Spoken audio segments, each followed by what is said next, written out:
un nouveau traité d'amitié avec l'Algérie? Mais tout ça, ce sont des mots.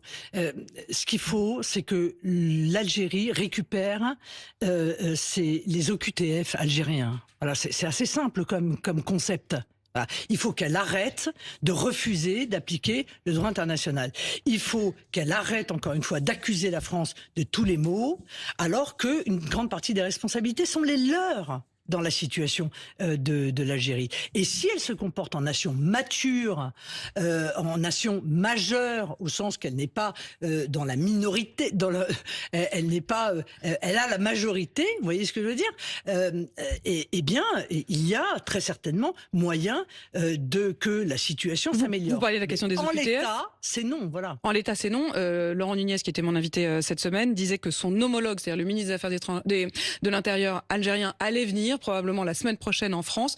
Est-ce que vous êtes favorable, vous, justement, au pouvoir? Vous seriez pour ce genre de dialogue? Est-ce qu'il faut dialoguer? C'était l'inverse que demandait Bruno Retailleau. Il faut dialoguer avec toutes les nations parce que ça permet de défendre les intérêts de la France. Donc il faut dialoguer, mais il ne faut pas s'agenouiller. C'est là où je crois que le gouvernement a du mal à voir la différence. Nous n'avons pas à nous agenouiller devant l'Algérie, qui, faut bien le dire, a à l'égard de la France un comportement qui est éminemment critiquable. Vous avez vu